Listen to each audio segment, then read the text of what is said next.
제가 가진 성경으로 신약 245면이고요. 로마서 5장 1절부터 5절까지 말씀. 이제 한 절씩 저와 함께 교독하시겠습니다. 그러므로 우리가 믿음으로 의롭다 하심을 받았으니 우리 주 예수 그리스도로 말미암아 하나님과 화평을 누리자.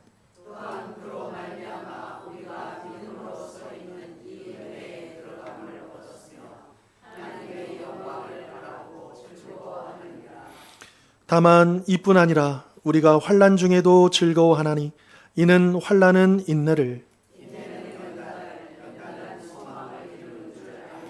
같이 읽겠습니다. 소망이 우리를 부끄럽게 하지 아니함은 우리에게 주신 성령으로 말미암아 하나님의 사랑이 우리 마음에 부은 바 됨이니. 아멘. 예수 믿으면 복 받는다. 맞는 말입니까? 틀린 말입니까? 당연히 맞는 말이죠. 예수 믿는 자에게 하나님은 반드시 복을 주십니다. 사실 성경은요, 처음부터 이 복 이야기를 합니다. 창세기 1장에 보면요, 이렇게 말씀하시죠. 하나님이 남자와 여자를 창조하시고, 밑줄 친분만 보시면 그들에게 뭘 주셨어요? 하나님은 우리 인생을 시작하실 때부터, 우리 사람을 창조하실 때부터 우리에게 복을 주시고 이 땅을 살아가게 하셨다라고 하는 것입니다. 또 여러분, 아브라함도 부르셔서 이 당신의 백성들을 시작하실 때도 이 아브라함에게 내가 내게 뭐를 준다고요? 복을 준다. 이렇게 되어 있습니다. 여러분, 복 받은 사람 중에 저는 이 솔로몬이 진짜 많은 복을 받았다는 생각이 들거든요. 이 솔로몬은 지혜와 총명과 또 거기다가 구하지 아니한 부귀와 영광까지, 아무튼 전무후무한 그런 복을 받지 않았습니까? 그래서 성경을 읽으면 곳곳에 하나님의 사람들은 하나님의 복을 받았다라고 하는 것을 알 수가 있는 것이죠. 여러분, 신약 성경으로 넘어와서도요, 예수님은요 수많은 복 이야기를 하십니다. 그래서 산상수훈에 보면 팔복이 있지 않습니까? 복에 대한 이야기를 하시고, 심지어 여러분, 예수님의 말씀과 행하신 일들을 기록한 책을 복음서라고 하지 않습니까? 복음서라고 그렇게 얘기를 하고 있는 것이죠. 이렇게 볼 때 우리 기독교 신앙은 분명히 복받는 신앙이다라고 하는 것입니다. 자, 그런데 우리가 이런 이야기를 들어요. 기복신앙이 문제야. 기복신앙이 문제야. 그럼 기복신앙이 뭘까요? 기복신앙. 그냥 간단히 얘기하면 복을 바라는 거예요. 복을 바라는 거. 그냥 그게 문자적인 의미가 그거거든요.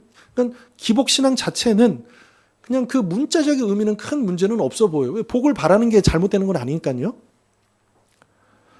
그러니까 우리 기독교 신앙은 분명히 하나님께서 주시는 복을 받는 신앙이니까 당연히 기복신앙이어야 하는데, 왜 기복신앙이 문제라고 이야기하는 것일까? 그 이유는 성경이 말씀하시는 복과 세상이 말하는 복이 다르기 때문이다라고 하는 것입니다. 여러분, 세상이 말하는 복이 뭡니까? 좋은 학교 들어가고, 좋은 직장에 들어가고, 또 나와 내 가족이 건강하고 잘 사는 것, 우리 믿는 사람 비롯해서 모든 사람이 원하는 바 아니겠습니까? 이 세상이 보편적으로 얘기하는 복이 바로 그거 아니겠습니까? 병들지 않고 오래오래 사는 것, 이런 것들이 바로 세상이 말하는 복입니다. 그런데 예수 믿으면 복을 받는다라고 말할 때 그 복을요, 그러니까 예수 믿으면 받는 그 복을 세상이 말하는 복과 혼동할 때, 그것이 바로 기복 신앙이 된다라고 하는 것입니다. 사실 우리 믿는 사람들도 이 세상이 말하는 복에 굉장히 익숙해져 있습니다. 왜냐하면 알게 모르게 우리 삶 속에 그것을 무속신앙이라고 해야 될까요? 그러니까 우리의 보편적인 모든 인류의, 그러니까 어떤 기독교의 하나님을 모르는 상태에서도 우리 선교사님들이 우리 왔었을 때 이 하나님을 번역할 때요, 이미 우리 민족은요 하늘림을 모시고 있었거든요. 각 집마다. 근데 그 개념을 차용해가지고 하나님이라는 그 단어를 이제 중국에서는 이제 천주, 상제 이렇게 번역을 했는데 우리나라는 그 하늘님을 그대로 차용해서 하나님으로 번역을 합니다. 무속신앙은 보통 이런 논리예요. 이 세상에 귀신들이 있는데 이 귀신들이 기분이 좋고 나쁘게 따라서 좋은 일도 생기고 나쁜 일도 생긴다. 그러니까 어때요? 이 귀신을 어떻게 해줘야 돼요? 즐겁게 해주고 만족시켜주고 잘 달래줘야, 그래야 기분이 좋아진 이 귀신이 우리에게 좋은 일을 해준다라고 얘기하는 거죠. 그러니까 여러분 굿도 왜 하는 거예요? 이 귀신을 달래고 그래서 좋은 일이, 그리고 화를 면하기 위해서 굿을 한다든지 또 부적을 사용한다든지 그렇게 하는 것 아니겠습니까? 그러니까 원하는 무언가를 얻기 위해서 신을 즐겁게 해주고 그렇게 하면 신은 소원을 들어준다라고 하는 이런 논리가 알게 모르게 우리 안에 내재되어 있다라고 하는 것입니다.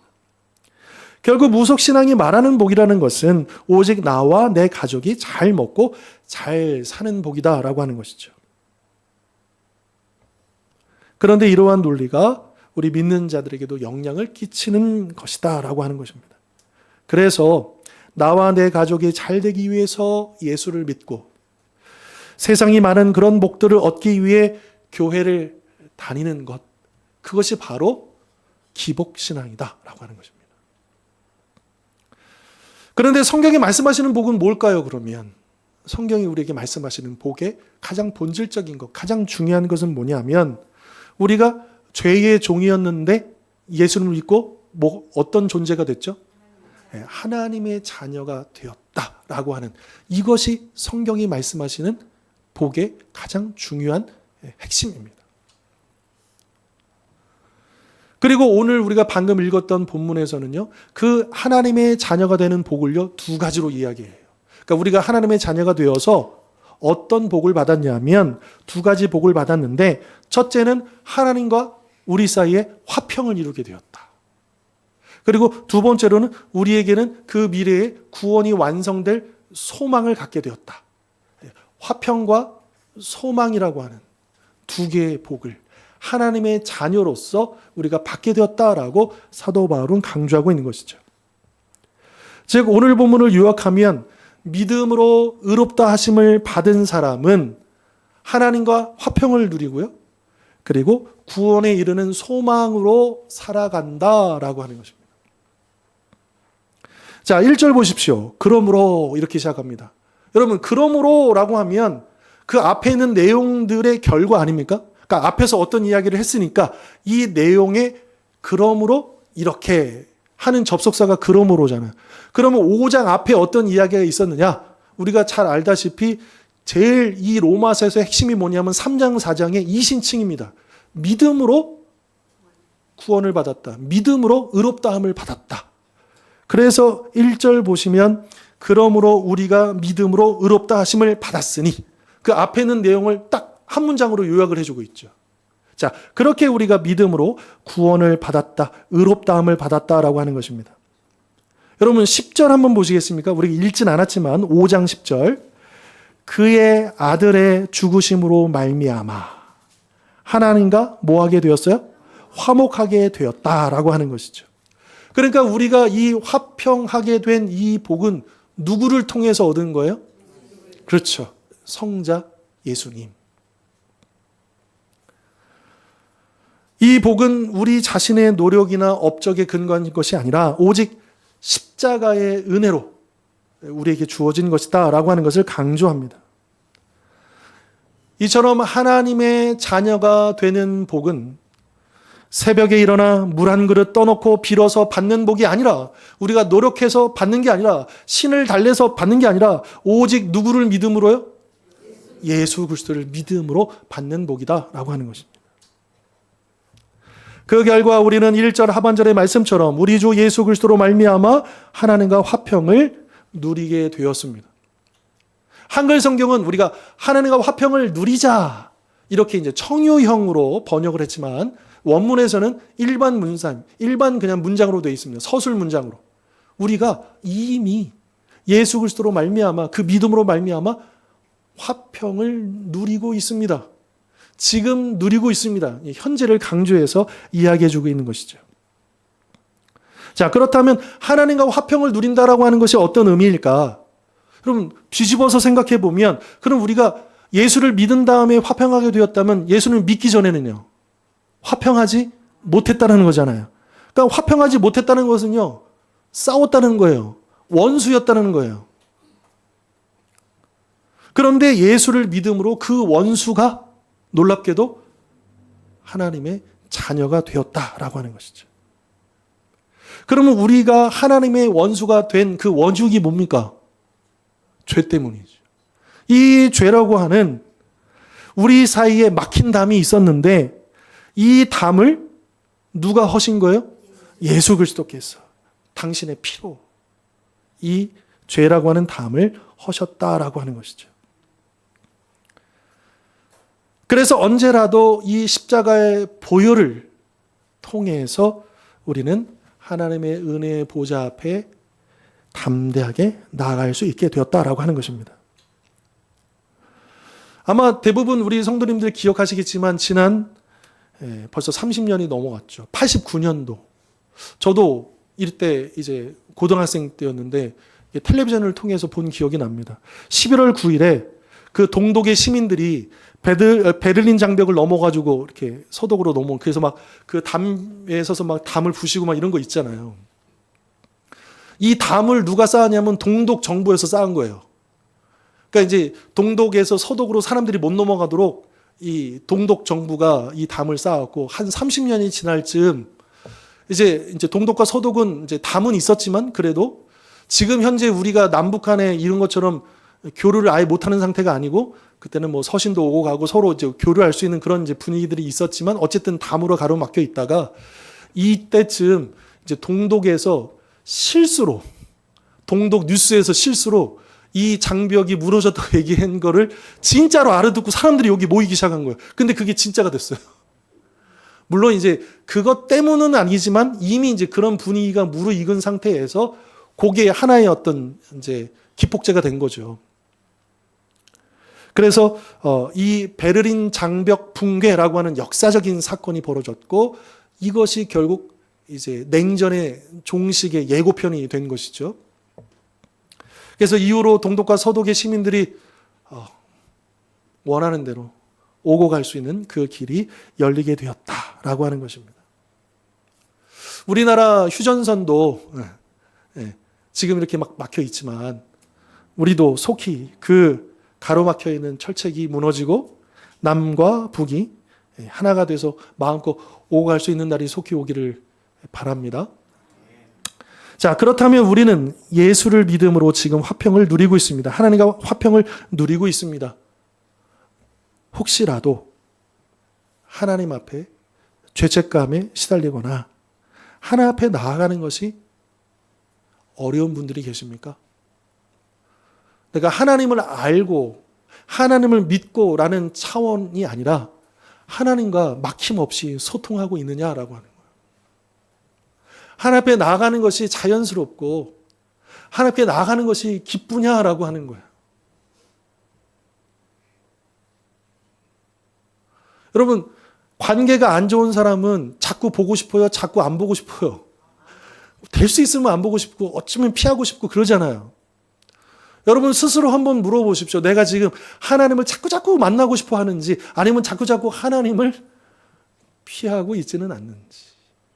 하나님 앞에 나아가서 숨김없이 나의 것들을 이야기하고 있는지 아니면 여전히 내 나름대로 이 선을 지키면서 더 이상 하나님 앞에 오픈하고 있지 않는지, 하나님과 나 사이의 그 거리감을 여전히 느끼고 있지 않는지를 우리 스스로가 한번 질문해 보아야 할 것입니다. 또한 하나님과 화평을 누린다는 것은 단지 하나님과의 화평만을 얘기하는 게 아닙니다. 하나님과 화평을 누리는 사람은 자연스럽게 어떻게 되느냐? 가족과 지체와 이웃들과도 화평을 누리게 된다라고 하는 것이죠. 사도 바울이 에베소서에서 이렇게 얘기합니다. 그는 예수 그리스도죠. 그는 우리의 화평이신지라 둘로 하나를 만드사. 여기서 둘이라 함은 문맥상 이방인과 유대인을 얘기하는 거예요. 둘로 하나를 만드사 원수된 것 곧 중간에 막힌 담을 무엇으로요? 자기 육체로, 그러니까 십자가의 죽음으로 허시고. 18절 이는 그로 말미암아 우리 둘이 한 성령 안에서 아버지께 나아감을 얻게 하려 하심이라. 그러므로 이제부터 너희는, 그러니까 이방인들을 얘기하는 거예요. 너희는 외인도 아니요 나그네도 아니요 오직 성도들과 동일한 시민이요 하나님의 권속이라. 하나님의 가족이다. 이제 예수 그리스도 안에서 모든 담이 무너지고 성별, 종교, 민족, 문화, 모든 것들 상관없이 예수 그리스도 복음 안에서 우리가 하나 될 수 있다. 하나 되었다라고 이야기를 하고 있는 것이죠. 자, 그렇다면 지금 우리는 어떻습니까? 혹시라도 아직 가까이 나아가기 어려운 사람들이 있습니까? 여전히 화해하지 못한 가족이나 친척 혹은 동료나 이웃들이 있으십니까? 여러분, 우리는 이미 예수 그리스도로 말미암아 복을 받았죠. 하나님과 화평을 누렸습니다. 자, 그렇다고 한다면 우리는 당연히 다른 사람들과도 막힘없이 그 화평을 누리고 화목을 이루어 가야 한다라고 하는 것입니다. 여러분, 복은 받기만 하면 안 돼요. 받은 복을 어떻게 해야 돼요? 자꾸 나눠줘야 돼요. 흘려보내야 돼요. 하나님이 우리에게 복을 주시는 이유가 거기 있어요. 너만 잘 되고 너만 행복하고 너만 이 복을 가지고 있어 이렇게 해서 주신 복이 아니고 그 복을 자꾸 써 사용해 흘려보내. 하나님이 우리에게 건강을 허락하시고 물질을 허락하시고 시간을 허락하시고 은사를 주시고 모든 기회를 주신 이유가 거기에 있습니다. 그 복이 내 삶에 종착지라면 썩어버립니다. 쓸데없습니다.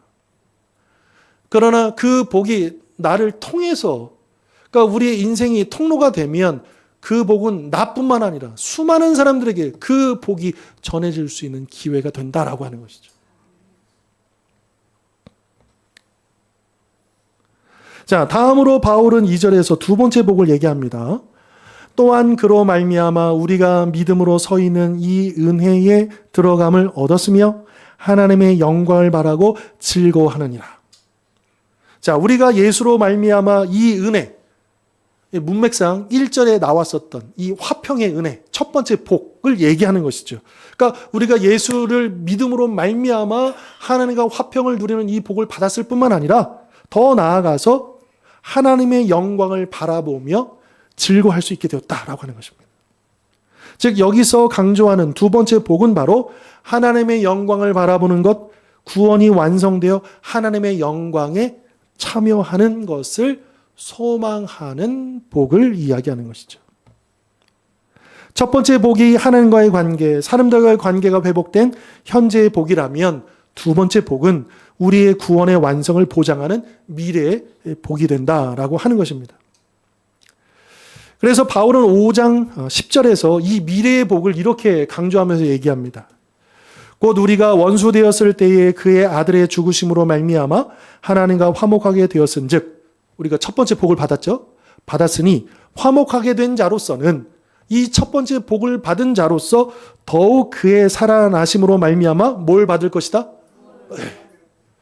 아니, 우리 이미 구원 받았는데요? 또 구원 받아요? 여러분, 구원의 특징은 아시죠? 구원은 하나의 사건이 아닙니다. 대서사시입니다. 과정입니다. 우리가 예수 그리스도 말미암아 하나님과 화평하게 되어서 구원이 시작된 거예요. 구원을 출발한 거예요. 하지만 이 구원이 완성된 게 아니죠. 여기서 말하는 구원을 받을 것이다 라고 하는 것은 최종 구원이 완성될 것입니다. 이것을 말해주고 있는 것입니다. 미래예요. 그래서 세 번역으로 우리가 다시 한번 읽어보면, 자, 읽어볼까요? 우리가 시작.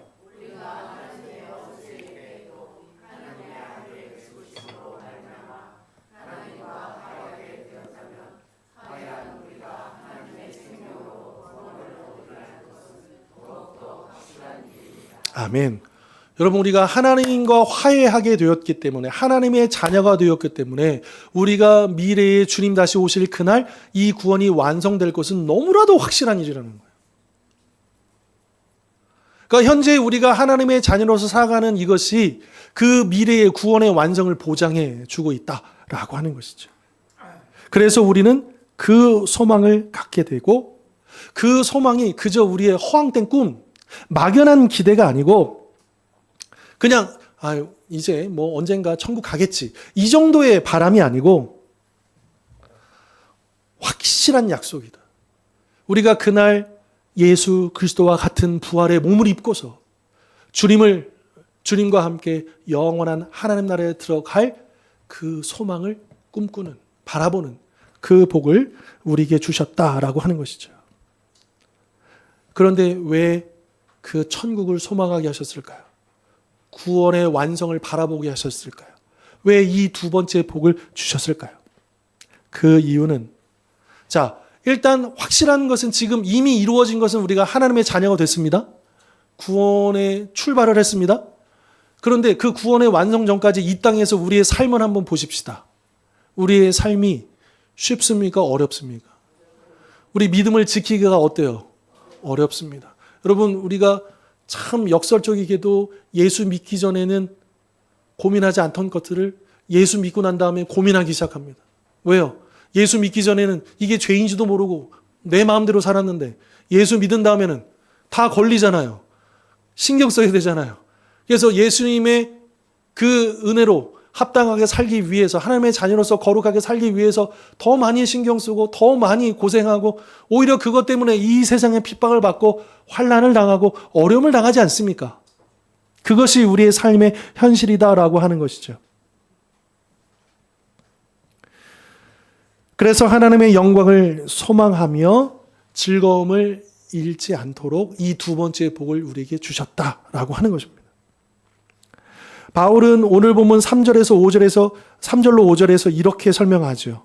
다만 이뿐 아니라 우리가 환난 중에도 뭐해요? 즐거워하나니. 왜냐하면 이는 환난은 인내를, 인내는 연단을, 연단은 무엇을? 소망을 이루는 줄 알미로다. 그래서 이 소망이 우리를 뭐하지 않아요? 부끄럽게 하지 아니하마. 우리에게 주신 성령으로 말미암아 하나님의 사랑이 우리 마음에 부은 바 됩니다라고 하는 것이죠. 여러분, 우리가 이 땅에서 소망을 가진 자로서 예수를 믿는 자로서 환난을 당하지만 그럼에도 그 환난을 뭐 한다고요? 즐거워한대요. 기뻐한대요. 사도 베드로도 성도들에게 뭐라고 얘기하냐면 너희가 시험 당함을 이상히 여기지 말라. 오히려 그 고난 당함을 예수 그리스도의 고난에 동참하는 것으로 기쁘게 여기라.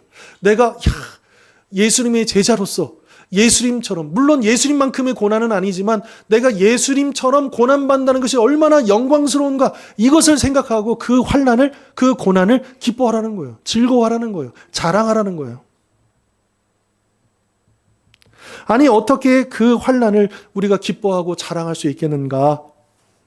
그 이유는 환난을 통해서 인내를 통해서 연단을 통해서 소망을 얻을 수 있기 때문입니다. 이게 우리 신앙생활의 프로세스라는 거예요. 세상이 말하는 예수 믿고 복 받는다는 것이 기복신앙으로 흘러버리면 이것은 필요 없어요. 이거는 가당치 않은 거예요. 그렇잖아요. 세상이 말하는 복에 이게 어떻게 들어가 있을 수 있습니까? 그러니까 우리가 예수를 믿고 복 받는다고 할 때에 진짜 복은 바로 여기에서 나오는 것이죠. 환난이 결국 소망을 이루는 귀한 통로가 된다라고 하는 것이죠. 그렇기 때문에 우리는 이 환난을 기쁘고 자랑스러워할 수밖에 없다라고 하는 것입니다. 그런데 환난을 인내와 연단으로 소망을 이룰 때까지, 여러분 이게 이제 그림은 좋아요. 그렇지, 우리가 알아요. 맞아. 우리가 이 환난을 인내하고 또 이 인내의 과정 속에서 우리가 연단되고 우리의 그 더러움들이 깨끗해지고 우리의 믿음이 견고해지고 우리가 다 알아요.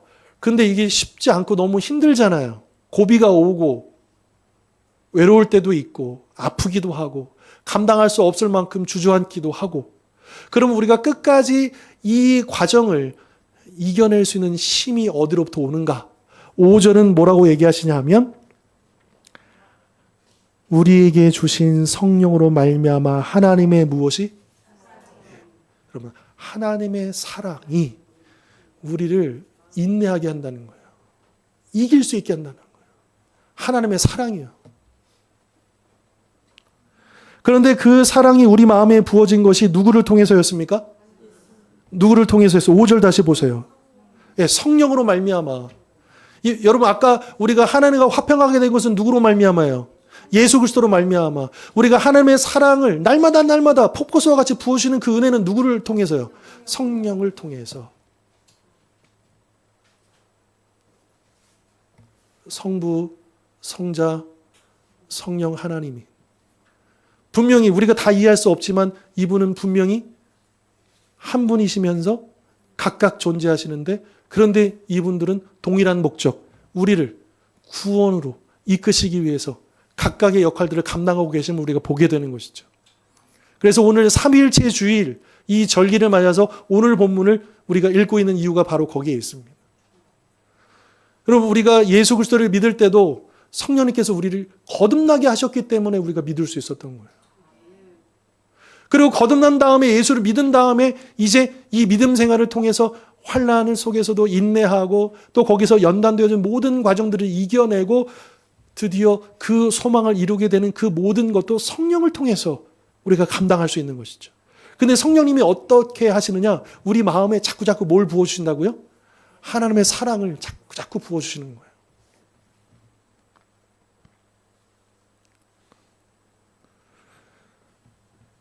세상 사람들은 우리 믿는 자들을 비웃습니다. 야, 예수 믿는데 더 잘 돼야지. 씨발 이게 뭐야? 왜 자녀들이 이게 뭐야? 왜요? 세상 사람들이 말하는 복은 우리랑 다르잖아요. 그러니까 그들의 기준에서 봤을 때는 예수 믿고 복 받는다는데 이게 뭐지? 이렇게 우리를 비웃고 조롱할 수 있다라고 하는 것이죠. 그러나 우리는 이런 말을 들어도 결코 부끄러워하지 않는다. 왜냐하면 소망이 있기 때문이다. 그래서 5절이 소망이 우리를 부끄럽지 않게 한다라고 말씀하고 있는 것이죠. 혹시 삶이 힘들고 앞이 안 보일 때 하나님 나라에 들어갈 것을 소망하며 인내하며 앞으로 나아가고 계십니까? 그 소망이 이루어질 때까지 성령 하나님께 하나님의 사랑을 풍성히 경험하게 해달라고 날마다 우리가 구하고 있습니까?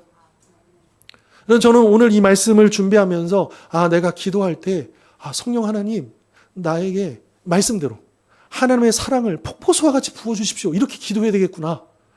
다시 한 번 더 깨달았어요. 여러분 기도할 때요 정말 힘 있는 기도는요 말씀대로 기도하는 거예요. 말씀 그것을 그대로 가지고 기도하는 거예요. 제가 신대원 입시 준비하면서 수백 구절을 계속 외워야 되거든요. 근데 그 참 유익함이 어디 있었냐면 기도할 때 그 외우던 말씀이 막 튀어나와요. 그리고 그 외우던 말씀을 가지고 기도하면요 왜 이렇게 힘이 나는지 몰라요. 확신이 생겨요. 왜요? 이거 하나님이 직접 하신 말씀이잖아요. 하나님의 말씀은 한 점 1획도 빠짐없이 이루어지는 거잖아요. 근데 우리의 생각과 내가 원하는 바를 아는 게 아니라 하나님의 말씀 그대로를 가지고 하나님 이렇게 말씀하셨잖아요. 하나님 이렇게 될 줄 믿습니다. 여러분 이런 기도가요 진짜 힘 있는 기도예요. 그렇게 기도하면요 오래 기도하지 않더라도 많이 기도하지 않더라도 그 한마디 기도가요 우리 안에 꽉 들어차요. 여러분 그런 기도 하실 수 있기를 바랍니다. 성령 하나님 우리 안에 오셔서 내 마음을 이 세상이 헛된 소망이 아니고 진짜 소망 그것으로 채워주십시오. 우리가 힘들고 어렵고 지치면 별별 생각이 다 들어요. 회의감도 들어요. 의심도 들어요. 원망도 튀어나와요. 그럴 때 이런 것들로 내 마음을 빼앗기지 않고 성령 하나님 내 마음을 오직 하나님의 사랑으로 가득 채워주십시오.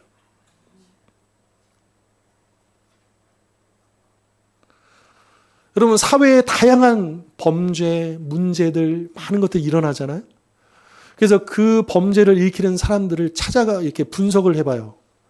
많은 어떤 이제 연구를 한 자료들이 있는데 그런데 제가 참고했던 자료들을 보면 그 사회에서 문제를 일으키는 그 아이들을 역추적을 해보면 결국에는 어디에서 맞닿냐 하면 가정 안에서 사랑을 못 받은.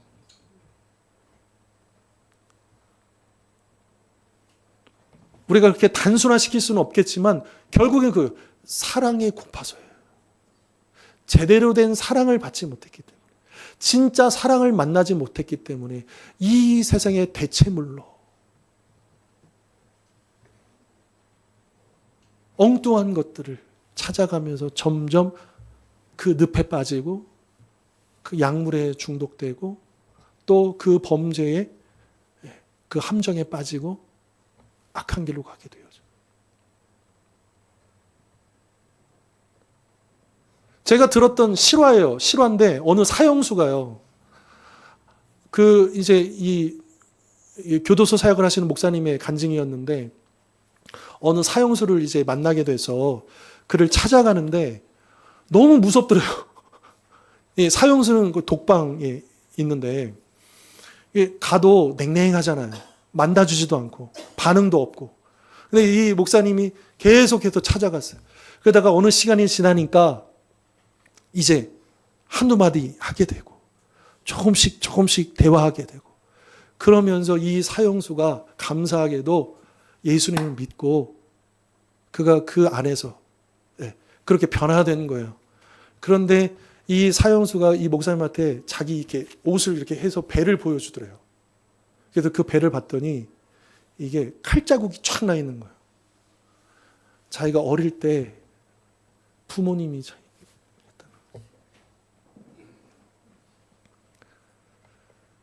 제대로 된 사랑을 받지 못하고 온전한 사랑 안에 거하지 못해서 물론 그것 때문에 나쁜 짓을 저지르면 안 되죠. 그것이 핑계가 되면 안 되죠. 그러나 안타깝게도 우리 안에 하나님의 사랑이 가득 넘치지 않으면 우리는 자꾸 이 세상의 헛된 것들을 찾기 시작합니다. 엉뚱한 곳에 빠지기 시작해요. 그러나 부모님의 사랑을 충분히 받고 또 믿음의 지체들의 사랑을 충분히 받고 그 교제를 이루는 사람은 잘못된 길로 나아갈 가능성이 현격하게 줄어든다는 거죠. 여러분, 죄는요 개인의 문제가 아닙니다. 공동체의 문제예요. 이 사회에 벌어지고 있는 이 모든 것들은 그냥 그 한 사람의 문제가 아니에요. 우리나라 전체 이 사회 자체의 문제예요.